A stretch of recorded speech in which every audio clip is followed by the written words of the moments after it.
अस्सलाम वालेकुम नाज़रीन, आप देख रहे हैं प्रोग्राम दो टोक। मैं हूं किरण नाज। आज का प्रोग्राम बड़ा इंटरेस्टिंग है। दुनिया भर में पार्लियामेंटेरियंस मुकाबला करते हैं कि कौन अपने मुल्क के लिए काम ज़्यादा करेगा, कौन बेहतरीन कानून साजी करेगा, कौन आवाम को ज़्यादा रिलीफ फराहम करेगा। लेकिन यहाँ जनाबे वाला मुकाबला हो रहा है कि कौन आवाम के टैक्स के पैसों पर ज़्यादा मराद को एंजॉय करेगा। अभी खैबर पख्तूनख्वा मरात बिल पर तनकीद की जो धूल है वो छटी भी नहीं थी कि सेनेट की कायमा कमेटी बराए दाखिला ने साबिक अरकान पार्लियामेंट की अहलिया, उनके बच्चे, इनको मुफ्त ब्लू पासपोर्ट देने का बिल मंजूर कर लिया है।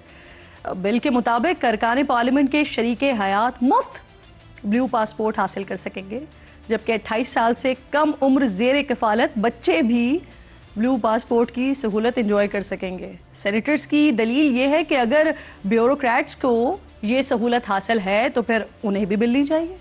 होना तो ये चाहिए था कि यही सेनेटर्स कहते हैं कि अवामी पैसों पर सबकी मराद ख़त्म की जाए या महदूद की जाए। साथ देने वालों में PTI और नून लीग वाले शामिल हैं। अब आ जाए ज़रा सूबों की तरफ। खैबर पख्तूनख्वा असेंबली ने 3 महीने पहले यानी 30 अप्रैल को बड़ी खामोशी के साथ अरकान की मरात, उनके इख्तियारात और इस्तेहकाक में इजाफे का तरमीमी बिल मंजूर किया और अवामी नुमाइंदों पर ख़जानों के मुंह खोल दिए। बिल की जो तफसीलात आई हैं सामने, उस पर फिर PTI हुकूमत पर शदीद तनकीद हो रही है, जिसके बाद वज़ीर इत्तलात शफी जान ने बताया है कि वज़ीर आला खैबर पख्तूनख्वा सुहेल आफरीदी ने मरात एक्ट की तमाम काबिल एतराज़ शक़े वापस लेने और इन शक़ों को 1988 के एक्ट के मुताबिक बहाल करने का फैसला कर लिया है। इस एक्ट की जो मंजूरी है उसकी कहानी इंतहाई दिलचस्प भी है और अफसोसनाक भी है। सियासी बसात पर एक दूसरे से दस्तों गरेबा नजर आने वाले हुकूमती यानी पाकिस्तान तहरीक इंसाफ और अपोजिशन यानी पाकिस्तान पीपल्स पार्टी, अवामी नेशनल पार्टी, मुस्लिम लीग नून, इनके अराकीन मरात में इजाफे के मामले पर यकजान दो कालिब हो गए। और तो और गवर्नर खैबर पख्तूनख्वा जनाब फैसल करीम कुंडी ने असेंबली से आए इस बिल पर 6 मई को बिना कोई एतराज उठाए खुशी खुशी दस्तखत भी कर दिया। KP provincial assembly powers, immunity and privileges act 2026, इसके तहत खैबर पख्तूनख्वा असेंबली अरकान को मुल्क भर में तमाम टूल टैक्सेस से सस्ना होगा। बिला तफरीक पार्टी और अपोजिशन ताहयात डिप्लोमेटिक पासपोर्ट इनको मिलेगा। इन अरकान असेंबली की शरीक हयात को भी यही सहूलत मैसर होगी। मुल्क भर के हर एयरपोर्ट पर VIP लाउंजेस तक रसाई मैसर होगी। अरकान की शरीक हयात को खुसूसी असेंबली कार्ड, शनाख्ती कार्ड भी जारी किया जाएगा। अरकान असेंबली को सरकारी अफसरान के मसावी फीस पर मुख्तलिफ क्लब्स की मेंबरशिप की सहूलत भी हासिल होगी। ज़ाती गाड़ी पर खुसूसी MPA नंबर प्लेट लगाने और काले शीशों वाली ज़ाती गाड़ी इस्तेमाल करने की भी कानूनन इजाज़त होगी।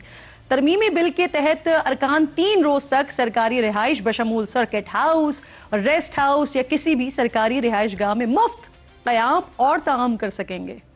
सिक्योरिटी से मुतालिक भी कुछ मरात इस तरमीमी एक्ट में शामिल हैं, जिनमें स्पीकर की इजाज़त के बगैर किसी मेंबर को गिरफ्तार या अदालती कार्रवाई के लिए तलब नहीं किया जा सकता। असेंबली अरकान को B कैटेगरी की सिक्योरिटी फराहम की जाएगी। कोई भी रुकने KP असेंबली ममनुआ हथियार के अब 4 के बजाय 8 लाइसेंस तक हासिल कर सकेगा और फीस भी सिर्फ 4 की ही अदा करनी होगी। अरकान असेंबली को बुनियादी माहाना तनख्वाह के अलावा मुख्तलिफ नौयत के अलाउंसेस भी जारी किए जाएंगे, जिनमें सेशन और यौमिया अलाउंस भी शामिल होंगे। और कहानी यहीं तक ख़त्म नहीं होती है। स्पीकर और डेप्यूटी स्पीकर KP असेंबली के लिए भी वसी मरात रखी गई हैं, जिनमें स्पीकर को 2 सरकारी फ्लैग गाड़ियां और 1 बख्तरबंद गाड़ी, जबकि डेप्यूटी स्पीकर को 2 सरकारी गाड़ियां मिल सकेंगी। दोनों आईनी ओहदों के लिए सरकारी रिहाइश की देखभाल, बिजली और गैस के अखराजात भी हुकूमत अवामी जेब से ही बर्दाश्त करेगी। सियासी जमातों की सादगी ज़रा देखिए कि एक सूबे में ये इन सहूलियात और मराद के लिए एक पेज पर हैं और दूसरे सूबे में इसी बिल पर यही सियासी जमातें तनकीद कर रही हैं। सबसे दिलचस्प रद्द अमल इस बिल को अपने दस्तखत से मंजूर करने वाले पीपल्स पार्टी के गवर्नर उनका है, जिनकी न सिर्फ अपनी जमात इस बिल की मंजूरी में PTI के साथ खड़ी थी, बल्कि शरीक हयात के लिए ऑफिशियल पासपोर्ट की जो शिक है वो तो खुद गवर्नर साहब के भाई हैं, रुकने असेंबली हैं, मोहम्मद करीम कुंडी, उन्होंने पेश की है।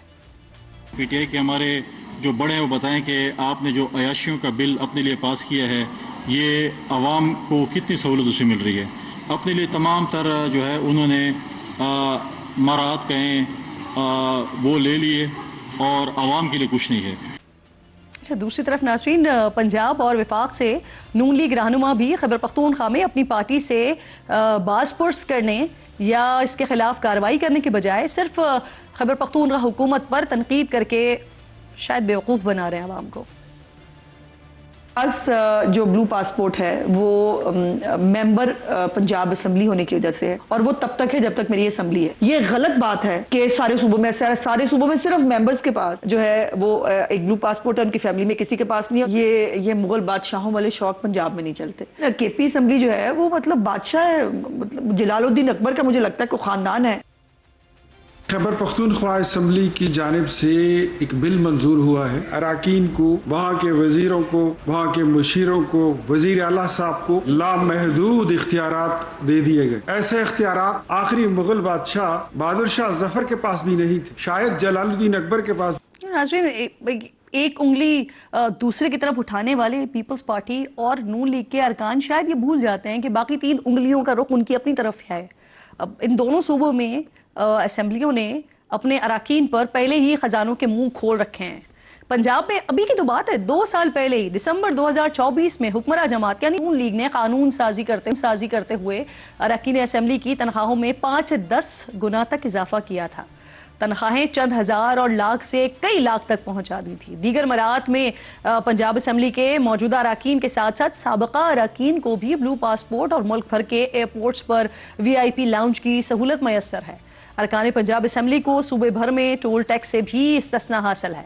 पंजाब के बाद सिंध की अगर मैं बात करती हूँ तो यहाँ भी अवामी नुमाइंदों को हासिल मराहत और सहूलियात उन्हें पार्लियामेंट तक पहुँचाने वाले बदहाल होते अवाम हसरत की निगाह से देखते हैं। पिछले साल अगस्त में सिंध असेंबली में हुक्मरान जमात यानी पाकिस्तान पीपल्स पार्टी, ऑपोजिशन जमात, मुत्तहिदा कौमी मूवमेंट और तहरीक इंसाफ ने मुत्तफ़िक़ा तौर पर अराकीन की तनख्वाहें बढ़ाने का बिल मंजूर किया था, जिसके साथ ही अरकान सिंध असेंबली की तनख्वाहों में सिर्फ 200% इजाफे का फैसला करते हुए अलाउंसेस समेत तनख्वाह 1,55,000 रुपए से बढ़ाकर 4.5 लाख रुपए कर दी गई थी।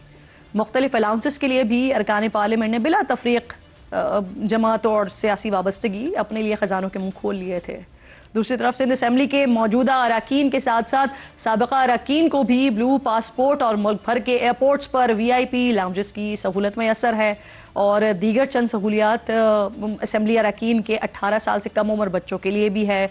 मौजूदा और साबिका अराकीन सिंध असेंबली को सरकारी guest house, rest house, Islamabad और गवादर में सिंध हाउस सरकारी निर्ख पर दस्तियाब होंगे।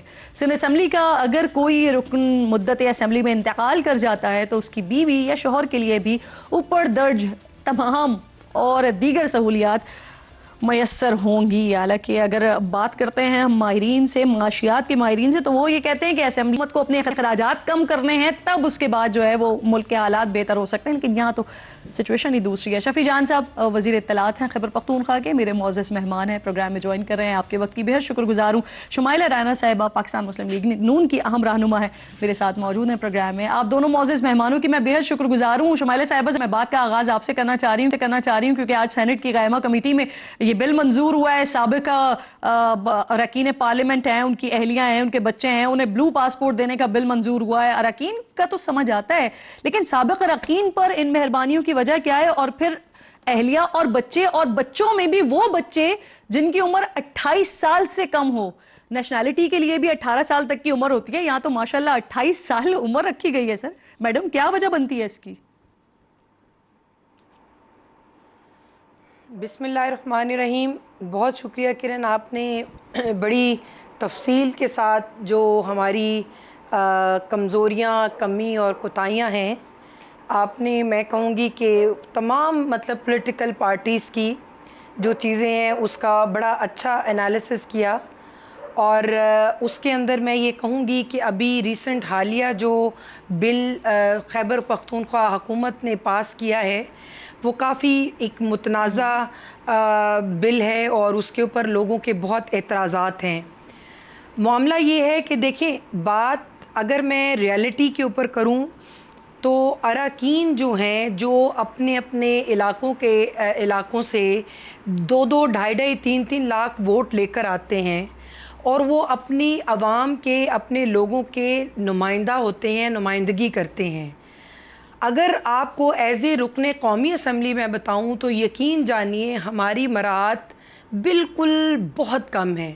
ना हमारी किरण पेंशन होती है, ना हमारी क्या कहते हैं हमें प्लॉट्स मिलते हैं, ना हमें कोई इम्यूनिटी हासिल है, ना ही हमारे पास कोई स्टाफ होता है, ना हमारे पास कोई जो है वो ऑफिसेज होते हैं जिसमें हम लोग अपने अवाम को, अपने लोगों को, अपने हलकों के लोगों को वहाँ पे बिठा सकें, बात कर सकें।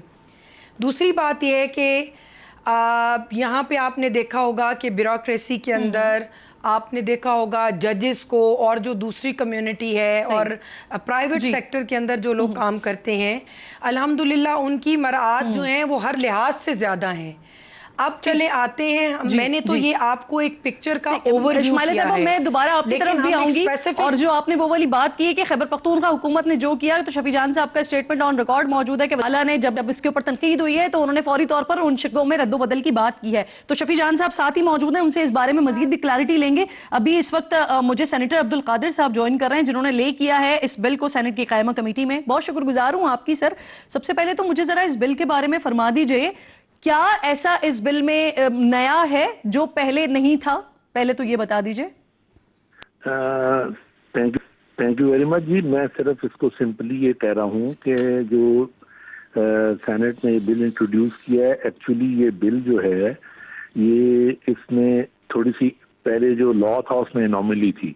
वो ऐसे था कि तमाम चीजें, ये कानून, ये एक्ट पहले बना हुआ था कि जो ग्रेड 22 के ऑफिसर्स हैं उनको, उनकी फैमिली को और बाकी पार्लियामेंट को क्या ब्लू पासपोर्ट की क्या फैसिलिटी होगी। ब्लू पासपोर्ट में आपको ये मैं बताना चाहता हूँ कि कोई ऐसी गवर्नमेंट पे फाइनेंशियल इम्पैक्ट इसमें नहीं है, कोई ऐसी फ्री ऑफ कास्ट ट्रैवलिंग नहीं है, कोई ऐसी चीज नहीं है। ये सिर्फ और सिर्फ एक पासपोर्ट का स्टेटस है। तो जो सेक्शन 12 है उसका सब सेक्शन 3 जो है उसके अंदर जो फैसिलिटीज ग्रेड 22 के ऑफिसर्स को फेडरल गवर्नमेंट के अवेलेबल थी, उसमें सिर्फ ये लिखना था कि जो अवेलेबल फैसिलिटीज उनको है वही फैसिलिटी जो कानून बना हुआ है। ये फरमा दीजिए कि क्या पहले भी जो एक्स एमएनएज हैं या सेनेटर्स हैं उनके लिए भी, ये उनकी अहलिया के लिए, उनके बच्चों के लिए ये ब्लू पासपोर्ट की फैसिलिटी मौजूद थी या आप अभी मुतारिफ करवाने जा रहे हैं? नहीं, पहले से मौजूद है। देखें, जो भी पार्लियामेंटेरियन है पहले से मौजूद है। सिर्फ ये था कि जो उनके बच्चों के लिए पहले उसमें जो गवर्नमेंट ऑफिसर्स के लिए जो लॉ बना हुआ है या रिटायर्ड ऑफिसर्स के लिए बना हुआ है वो सिर्फ इम्प्लीमेंट नहीं हो रहा था सेनेट में। तो वो एक एनॉमली थी, जो लफ्ज लिखना भूल गए थे, एंड आर सेनेटर्स। तो वो आज हमने वो बिल, वो बगैर बिल के वो हो नहीं सकता, तो उसको थ्रू बिल लाना पड़ता है। तो उसको हम थ्रू बिल लेके आए कि जो लॉ पाकिस्तान का है और जो लोगों को परमिटेड है ग्रेड 22 21 के ऑफिसर की फैमिली। यानी सर आप ये कह रहे हैं कि आज तक की तारीख में जब मैं और आप इस वक्त बात कर रहे हैं तो इस वक्त तक साबिका जो सेनेटर्स हैं उनकी अहलिया को, उनके बच्चों को ब्लू पासपोर्ट्स नहीं मिल रहे हैं? उनके बच्चों को मिल रहे हैं। सिर्फ ये है कि जो सेनेटर रिटायर हो जाते हैं उनके बच्चे को नहीं मिलता है, उसके बच्चे को भी नहीं मिलेगा, लेकिन अप टू एज ऑफ 28, सिर्फ 28 की एज तक बाकी गवर्नमेंट ऑफिसर और उनके बच्चों को मिल रहा था। यहाँ ये एनॉमली रह गई थी कि वो रिटायर्ड पार्लियामेंटेरियन के बच्चे को नहीं मिल रहा था, तो वो उसमें ऐड कर दिया। देखें, मेरा ख्याल मोस्ट ऑफ दी एमएनएज और सेनेटर्स तो उनके बच्चे 28 साल से बड़े ही हैं, थोड़े से होंगे इसमें, लेकिन ये चूंकि एक डिस्पैरिटी थी और एनॉमली थी, उसको करेक्ट किया गया। कानून पहले से पाकिस्तान का मौजूद है, इसमें कोई नया कानून नहीं बना, कोई नई फैसिलिटी नहीं। आप सर मुझे थोड़ा सा और क्लैरिटी देते हैं। आप ये कह रहे हैं कि जो सेनेटर्स अपनी 6 साल मुद्दत पूरी नहीं कर रहे थे, उनकी बीवी, उनके बच्चे, उनको नहीं मिल रहा था ये ब्लू पासपोर्ट्स? नहीं, जो 6 साल मुद्दत पूरी कर रहे थे उनको और उनकी वाइफ को तो मिलता है। सिर्फ ये था कि उनके बच्चों को नहीं मिल रहा था अप टू एज ऑफ 28। तो गवर्नमेंट ऑफिसर पहले क्या एज थी सर?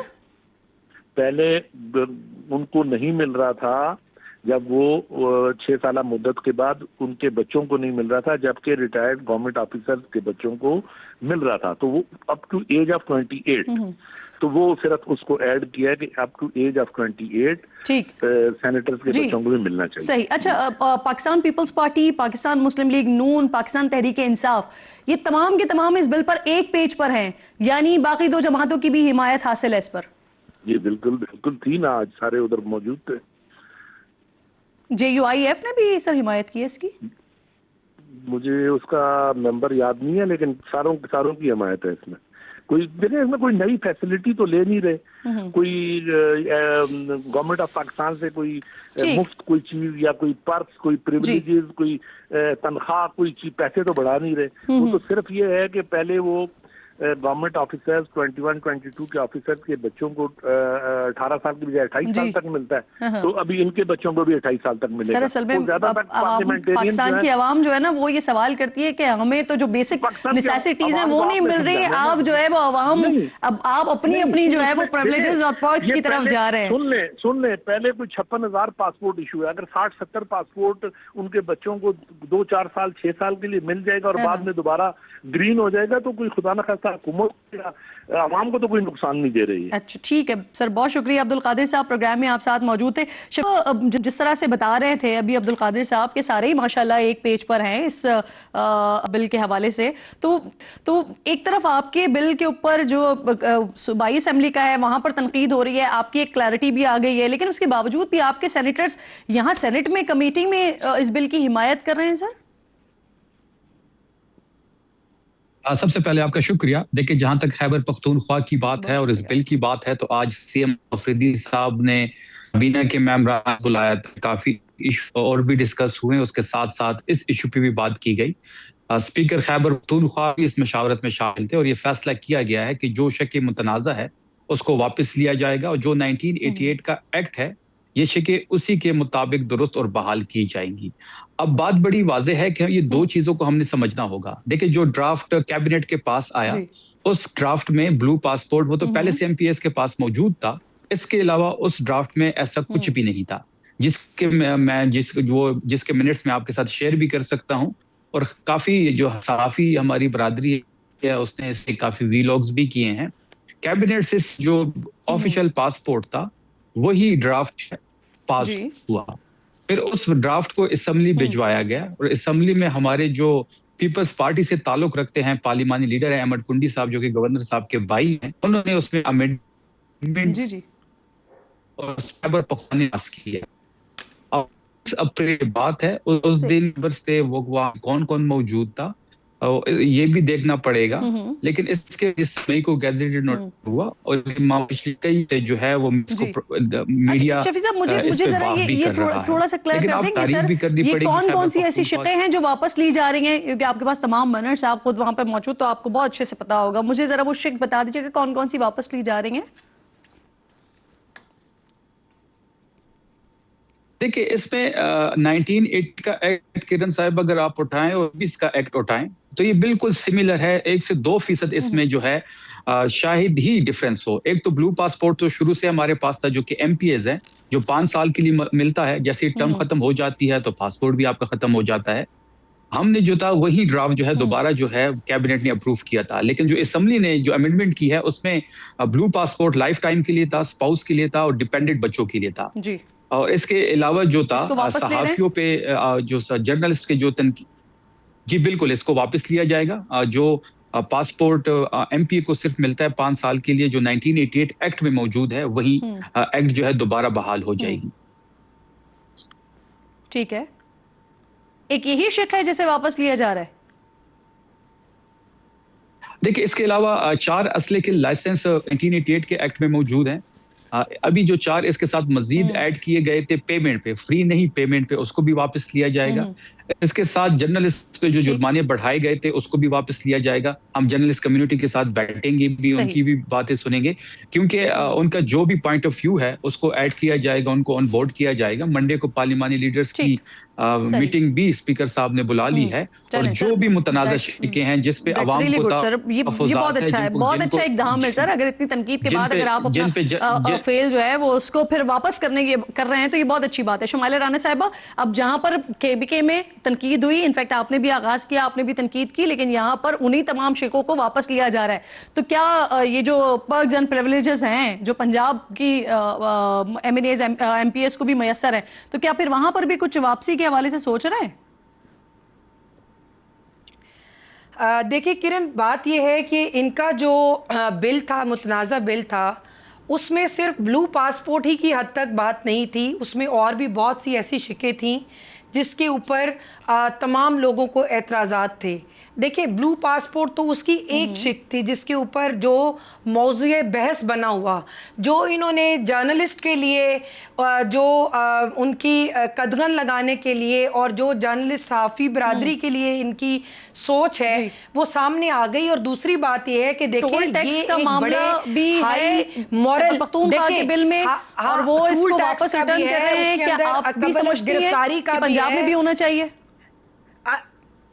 जी, अर्ज करती चलूं कि इन्होंने अपना जो नैरेटिव है वो इतना, सर मेरी बात सुनिए मैडम, जितना नैरेटिव इन्होंने अपना जो है वो हाई अपने स्टैंडर्ड सेट किए थे, उसके ऊपर ये लोग पूरा नहीं उतरे। मकसद ये है कि ब्लू पासपोर्ट ऐसी कोई बात नहीं है जिसके ऊपर कोई हम बहुत बहस करें, मगर ये स्टेटस को के ख़िलाफ़ थे, ये प्रोटोकॉल के ख़िलाफ़ थे, ये रवायती सियासत के ख़िलाफ़ थे, ये ड्राइंग रूम की सियासत को पसंद नहीं करते थे, इन्होंने यूथ के नाम पे लोगों को बेवकूफ़ बनाया था। वो तमाम बातें जो हैं वो राई का पहाड़ बन के सामने आई हैं इनके लिए। मैं ये समझती हूँ कि इंसान यानी आप बात करे, ये कह रहे हैं कि वो एक अलग लाइन लेते रहे हैं लेकिन करते वही सब कुछ है जो आप बाकी सारे लोग करते हैं। नहीं, हम ये बात नहीं है। हमने देखिए, हमने कौन सा जर्नलिस्ट के खिलाफ जो है वो एक्ट इन्होंने अभी पास किया है, बताइए। हमने कौन से ऐसी मराहत हैं जिसको हमने 10-10 साल या पूरी ताहयात अपने अराकीन को दी हैं? आप मुझे बताएं कि कौन सी ऐसी सहूलत है जो पंजाब को मिल रही है और इनको नहीं मिल रही? या आप में आया था या 2002 में आया था पीका एक्ट शायद? सॉरी, आपकी आवाज कटी है। नहीं, आप कह रही हैं ना कि हम जर्नलिस्ट के खिलाफ कुछ नहीं लाए, तो मैं इसलिए पूछ रही हूँ कि 98 में आया था या 2002 में आया था फिर पीका एक्ट? ना ना ना ना, नहीं, मैं उसके पीका एक्ट पे मैं अर्ज करती चलूं। देखिए, बात यह है कि जो सहाफ़ी गैर जिम्मेदाराना, ये तमाम सहाफ़ियों के लिए नहीं है, इन्होंने जो शिक पास की है वो तमाम सहाफ़ियों का गला घोंटने के लिए है। हमने ये कहा कि देखें, आप में, आपके अंदर भी कई ऐसे लोग हैं जो येलो जर्नलिज्म को प्रमोट करते हैं, लेकिन कुछ लोग ऐसे हैं जिनकी कलम और मुंह से वो अल्फाज निकलते हैं, वो हकीकी बुनियाद के ऊपर वो खबर देते हैं जिसका आप येलो कहते हैं, वो काले कहते हैं, मिल बांट की सारी चीजें चल रही होती हैं, एक जैसे मामला चल रहे होते हैं। आखिर में मुझे ये बता दें, ये जो 5 अगस्त को मुल्क के एहतजाज की बात हो रही है, मुस्तफ़ा नवाज खोकर साहब ने, मैं आती हूँ शफी जान साहब, मैं आखिरी कमेंट आपका भी शामिल करूंगी। मैं जरा हुकूमत का मौक़िफ़ जान लूँ इस सारे मामले पर कि ये जो मुल्कगिर एहतजाज हो रहा है, क्या होगा? शुमाइला साहिबा, क्या प्लानिंग है आप लोगों की इस पर? किस तरह काउंटर करेंगे? देखिए, एहतजाज और जलसे जुलूस करना किसी भी जमात का हक है और ये एक जमहूरी हक है जो लोग हम भी करते आए हैं, लेकिन उस जमहूरी हक के लिए हम लॉ एंड ऑर्डर को हाथ में लेने नहीं देंगे, पाकिस्तान के लोगों का अमन जो है वो खराब होने नहीं देंगे, और जहां रियासत की रिट को चैलेंज किया जाएगा वहां पे रियासत जो है वो अपना जवाब देगी। पुराना जो फॉर्मूला है हुकूमत का उसी को ही अपनाया जाएगा। शफी जान साहब, ये फरमाइए, वज़ीर आला से जब भी सवाल होता है तहरीक के हवाले से, तो वो हमेशा बात करते हैं कि तहरीक की जिम्मेदारी जो है वो अचकज़ई साहब की है, और अब उन्होंने तहरीक का भी ऐलान कर दिया है, तो क्या आप लोग क्या करने जा रहे हैं और सूबाई हुकूमत की किस तरह से उसकी सपोर्ट में खड़ी होगी?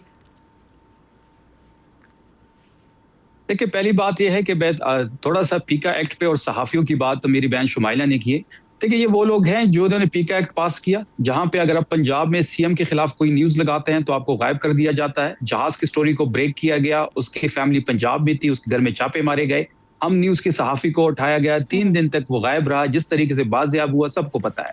इन लोगों की मुंह से आज़ादी सहाफत की बात अच्छी नहीं लगती, इनकी मुंह से सहाफ़त के हुकूक की बात अच्छी नहीं लगती। पर पख्तूनख्वा ने अगर कुछ गलत किया है तो हम उसको दोबारा बहाल करने जा रहे हैं, ये काबिल तारीफ अमल है। हम इनकी तरह नहीं है कि स्टैम्प कर दिया। हम इनकी तरह नहीं है कि 1100 अरब का जहाज खरीदे और फिर असेंबली में खड़े होके कहे कि हाँ भाई खरीदे और उस पर कह के भी लगते हैं। हम अवाम के वोट से आए हैं। अवाम को अगर कोई चीज पसंद नहीं आएगी, हमारे वोटर को पसंद नहीं आएगी, हम उसको बिल्कुल वापस करेंगे। जो जहाजों के ऊपर बिला वजह जरूरत शमाला साहिबा, आपकी पूरी बात शफी जान साहब ने बड़े तहम्मुल से सुनी है। उनका मौक़िफ़ भी सुन लेना, उनको मौका तो दें। उन्होंने आपकी बात पूरे तहम्मुल से सुनी है। शफी साहब, आप कंप्लीट कर लें क्विकली। देखिए जहां तक तहरीक की बात है वो हम पहले ही वाजे कर चुके हैं कि इमरान खान साहब ने ये जिम्मेदारी जो है वो महमूद खान अचकज़ई साहब को दी है। महमूद खान अचकज़ई साहब जो भी फैसला करेंगे, तहरीक के हवाले से हो या फिर मुज़ाकरात के हवाले से हो, तहरीक इंसाफ की पूरी पार्टी, पख्तूनख्वा की पूरी हुकूमत, सुहेल आफरीदी उनके पीछे खड़े होंगे। ये हमारा स्टांस डे वन से है। सही, बहुत बहुत शुक्रिया। आप दोनों मोअज़्ज़ज़ मेहमान साथ मौजूद थे। एक ब्रेक लीजिए नाज़रीन, ब्रेक के बाद वापस आते हैं।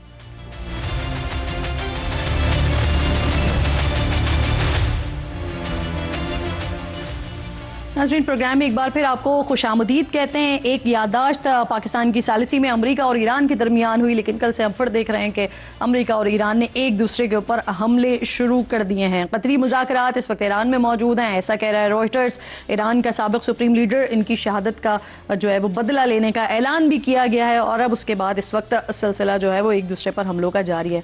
खालिद चिश्ती साहब डिफेंस एनालिस्ट हैं, मेरे इंतहाई मोअज़्ज़ज़ मेहमान हैं, प्रोग्राम में मुझे ज्वाइन कर रहे हैं। बहुत शुक्रिया खालिद साहब आपके वक्त का। अबनाए हुर्मुज़ इसके मामले पर अमेरिका ईरान एक बार फिर आमने सामने कंट्रोल स्ट्राइक्स के साथ अहदाफ को निशाना बनाया जा रहा है। इब्तिदा में अमरीकी सदर कह रहे थे कि जंगबंदी खत्म हो गई है, अब वो कहते हैं कि मुज़ाकरात जारी रहेंगे। सालिस भी एक्टिव है, फील्ड मार्शल का ईरानी वज़ीर ख़ारजा से रब्ता भी हो गया है, कतरी वफ्द की भी तेहरान आमद की इत्तलात हैं। कैसे देख रहे हैं आप इस सारी सिचुएशन को? ये हो क्या रहा है? आगे का सिलसिला प्रेडिक्ट करना आसान है इस सिचुएशन में? जी बहुत शुक्रिया किरण नाज साहिबा, आपने इनवाइट किया है और स्टार्ट करते हैं। एक छोटी सी मुझे कभी याद आई, अमेरिकन एक थिंक टैंक फिलोसफर थे 1910 में, तकरीबन 125 साल पहले फौत हो गए। मार्क ट्वेन उनका नाम था। उन्होंने कहा था, the Americans learn the geography through Wars. तो अमेरिका को इतनी बड़ी जंग करनी पड़ी खुद भी जानने के लिए कि स्टेट ऑफ हॉर्मुज़ क्या है और दुनिया को भी जानने के लिए, और ये ईरान को खास तौर पर एक लीवरेज ऑफ इन्फ्लुएंस, ये एक न्यू फाउंड रियलिज्म बताने के लिए कि स्टेट ऑफ हॉर्मुज़ इतनी जबरदस्त वैल्यूएबल एक एसेट है और ये शायद न्यूक्लियर से ज्यादा है। और मैं अक्सर प्रोग्राम में कहता हूँ कि न्यूक्लियर बॉम्ब तो अगर बना भी ले रहा है तो पता नहीं कब यूज करना है। स्टेट ऑफ हॉर्मुज़ तो वो रोजाना यूज कर रहा है अपने बेनिफिट के लिए या नेगोशिएशन के लिए। पहला पॉइंट। दूसरा पॉइंट ये है कि जो स्टेट ऑफ हॉर्मुज़ ईरान चाहता क्यों है?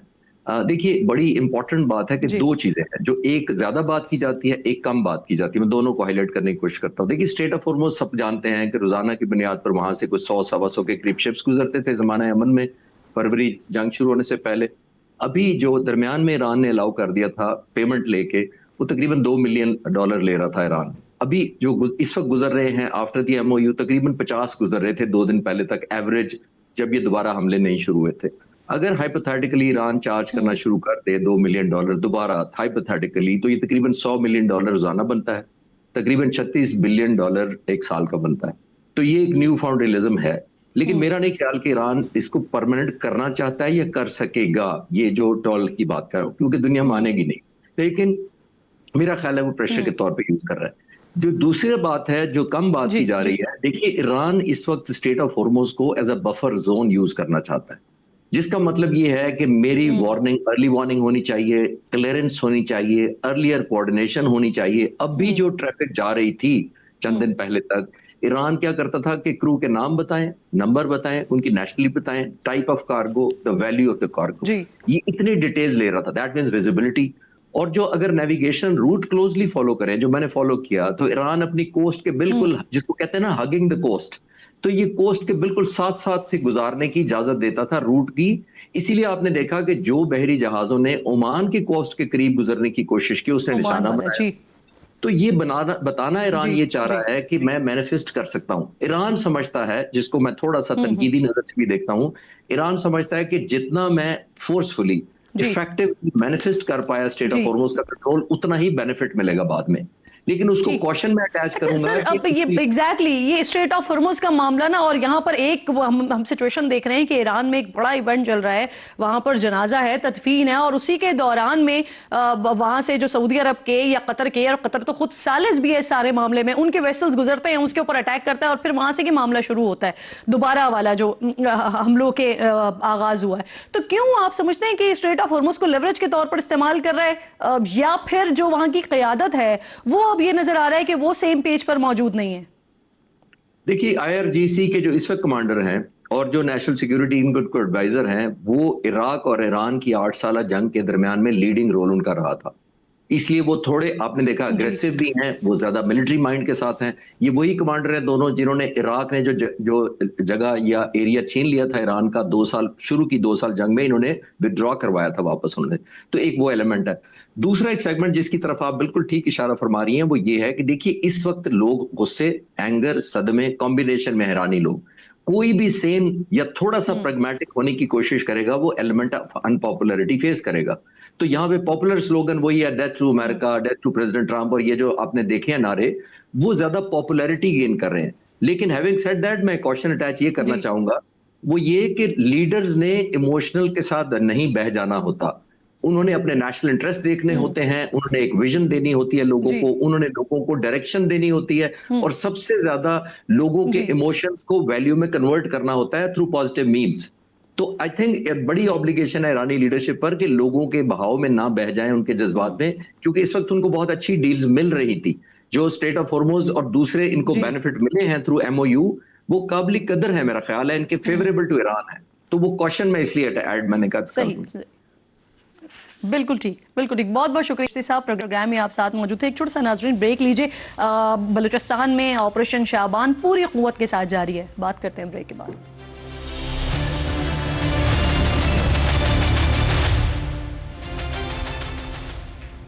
प्रोग्राम में एक बार फिर आपको खुशामदीद कहती हूँ। ऑपरेशन शाबान, इस पर बात करने के लिए बाबर यूसुफजई साहब मेरे इंतहाई मोअज़्ज़ज़ मेहमान हैं, सूबाई मावन है बराए दाखिला। बहुत शुक्रगुजार हूँ आपकी। मैं सबसे पहले मुझे ये बताइए, बलूचिस्तान में जो कुछ हुआ हो रहा है वो खौफनाक भी था, तशवीशनाक भी था। एपेक्स कमेटी का इजलास हुआ, उसमें कल फैसले हुए। किस तरह से दहशत गर्दों से निपटा जाएगा, क्या अहम तरीन फैसले हुए हैं कल? बिस्मिल्लाहिर्रहमानिर्रहीम। जी देखें, पहले हमें बलूचिस्तान के पैराए में इस सब सूरत हाल को समझने की ज़रूरत है। गुज़िश्ता साल माक़े हक के बाद से बलूचिस्तान में भारत की जो प्रॉक्सीज हैं, फितनतुल हिंदुस्तान है, फितनतुल खारिज है, वो बहुत ज़्यादा एक्टिव हो गए हैं। उनकी फंडिंग डबल हो गई है और उन्हें अफगानिस्तान फैसिलिटेट कर रहा है। अफगानिस्तान उनका मेन फैसिलिटेटर है, इंडिया उनको स्पॉन्सर कर रहा है। ये स्पॉन्सर टेररिज्म है। इस दहशतगर्दी को भारत की तरफ से पैसा में दिया जा रहा है। तो ये दहशतगर्द आए और इन्होंने बलूचिस्तान के अमन को ख़राब करने की कोशिश की है। हमारी सिक्योरिटी फोर्सेज ने इन्हें भरपूर जवाब दिया है। ऑपरेशन शाबान जारी है। अब तक 5 दिन में मजमूई तौर पर 75 से ज़ायद दहशतगर्द जो हैं, 79 का फिगर है लेटेस्ट, वो जहन्नुम वासिल हो चुके हैं। और हमारे सिक्योरिटी फोर्सेज के और सिविलियन जो है 42 लोग जो हैं वो भी शहीद हुए हैं इसमें। तो देखिए, हुकूमत की तो पूरी कोशिश है कि इस दहशतगर्दी को रोका जाए, और इस हवाले से हमारी हुकूमत इक़दाम भी कर रही है। लेकिन हुकूमत की कारकर्दगी पर भी कल सवालात उठे हैं? नहीं, कोई सवाल नहीं उठा। हमें जो है अस्करी क़यादत ने सूबाई हुकूमत को, सियासी क़यादत को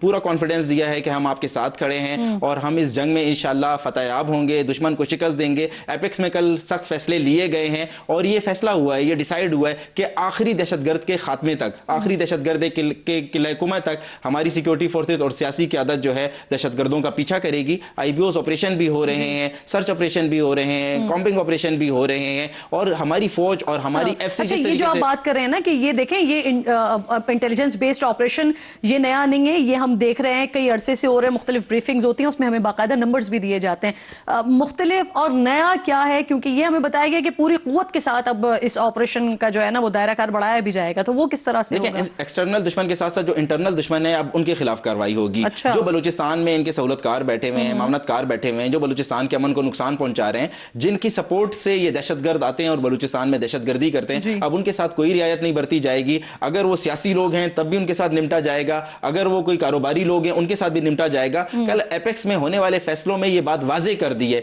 कि बलूचिस्तान के अमन पे कोई कंप्रोमाइज नहीं होगा। हमारी हमारी खुद मुख्तारी पर, हमारी सालमियत पर, हमारे दिफा पर कोई कंप्रोमाइज नहीं किया जाएगा और दुश्मन को उसकी साजिशों का भरपूर जवाब यानी दिया बड़ा जाएगा। क्लियर ये फैसला ले लिया गया है कि वो सियासी लोग भी जो इनको फैसिलिटेट कर रहे हैं दहशतगर्दों को या इनके सहूलतकार बने हुए हैं, उनके खिलाफ भी सेम एक्शन होगा। जी बिल्कुल, देखिए इन दहशतगर्दों के सॉफ्ट फेसेस तो वही लोग हैं जो इनके मावनतकार बने हुए, सहूलतकार बने हुए, और वो कौन है सर? सियासत, बहुत सारे ऐसे लोग हैं। अभी गुज़िश्ता दिनों आप देखें मारंग लांगो को सजा हुई, मारंग लांगो कौन थी? वो इन्हीं का सॉफ्ट फेसेस थी और वो भारत की प्रॉक्सी बनी हुई थी, वो बीएलए की प्रॉक्सी सियासी बनी नाम हुई की बात कर थी। रही सियासी भी बहुत सारे लोग हैं, इंशाल्लाह आप देखेंगे अनकरीब एक नाम कि तो उनके खिलाफ कार्रवाइयां होंगी। छुपाने की क्या जरूरत है? जो दहशतगर्दों के साथ हैं उनको तो बाकायदा एक्सपोज करें सर। देखिए इसके ऊपर अभी जब कार्रवाई होगी तो इंशाल्लाह ये दुनिया के सामने लाया जाएगा। ये फैसला लेकिन हो चुका है कि किसी भी दहशतगर्द के सहूलतकार को नहीं बख्शा जाएगा। हाँ।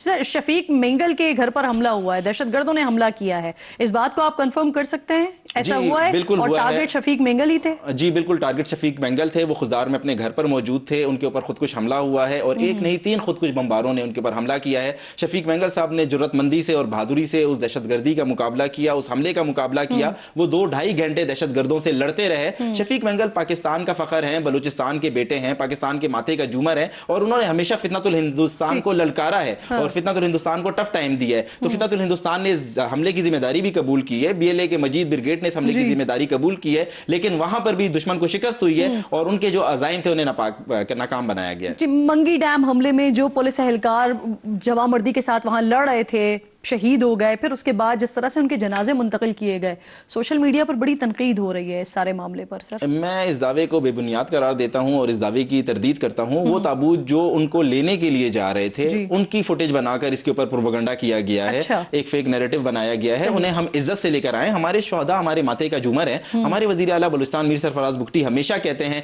कि मैं शोहदा पर कोई कंप्रोमाइज नहीं करूंगा। वो शोहदा के पास, शोहदा के खानदान के पास गए। जिस दिन ये वाकया हुआ उन्होंने पूरा दिन जियारत में गुजारा, बगैर बुलेट प्रूफ गाड़ी, बगैर प्रोटोकॉल के वो जियारत गए, लवाहिकीन से मिलते रहे, उनके जनाजों में शिरकत की। तो ये एक प्रोपेगेंडा है। मैं इस प्रोपेगेंडे की शदीद मुज़म्मत करता हूं। बिल्कुल ठीक है, आपने बहुत अच्छा किया कि क्लियर कर दिया कि वो जो जनाजे लेकर जाने के लिए ताबूत लेकर जा रहे थे, वो उनकी फुटेजेस बनाकर नैरेटिव बनाया जा रहा है। बहुत बहुत शुक्रिया सर, आपका प्रोग्राम बड़ा वाज़ेह, बड़ा क्लियर, अंदरूनी और बैरूनी दुश्मनों के लिए कि अब उनके खिलाफ ये भरपूर कार्रवाइयों का आगाज हो चुका है। वक्त खत्म हो गया प्रोग्राम का। इंशाल्लाह नाजरीन से मुलाकात होगी कल। अपना और अपने मुल्क का खास ख्याल रखिए। फ़लस्तीन को, मकबूजा कश्मीर को अपनी दुआओं में याद रखिए। अल्लाह ने के बाद।